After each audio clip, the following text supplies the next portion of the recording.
नमस्कार, स्वागत आहे तुमचं अर्चनाज रसोईमध्ये. बीट म्हटलं की काय होतं, मोठ्यापासून लहानापर्यंत खायचा कंटाळा करतात. पण बीटामध्ये सगळ्यात जास्त हिमोग्लोबिन असतं. आपल्याला डॉक्टर काय सांगतात, जेव्हा हिमोग्लोबिन कमी होतं तेव्हा सांगतात बीट खा. तर त्यामुळे मी आज तुम्हाला दाखवणार आहे बीटाची कोशिंबीर. त्यासाठी बघत राहा अर्चनाज रसोई. सगळ्यात प्रथम आपण दही घ्यायचं आहे. साधारण 3 ते 4 टेबलस्पून आपण दही घेतले. त्याच्यामध्ये आपण मिरच्या घेतोय, साधारण 1 चमचा मिरची बारीक चिरून घ्या, क्रश करा. मिरची घातली नाही तरीही चालतं. त्याच्यानंतर आपण कांदा घेतला एक बारीक चिरून.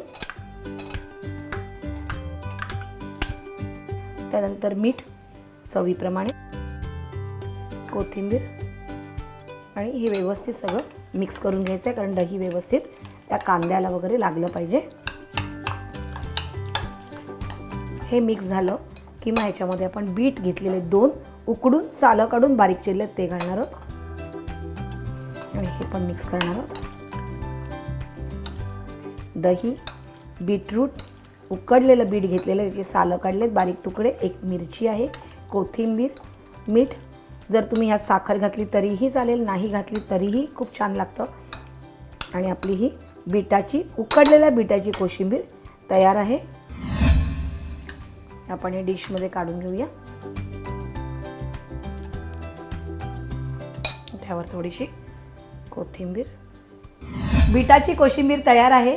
तुम्ही काय करायचं आहे, सबस्क्राईब करायचं आहे कुठे, इंडिया फूड नेटवर्कवर. आणि अशाच काही छान छान तुमच्याकडे रेसिपीज आहेत. पटकन फीडबॅक द्या आणि बघत राहा अर्चनाज रसोई.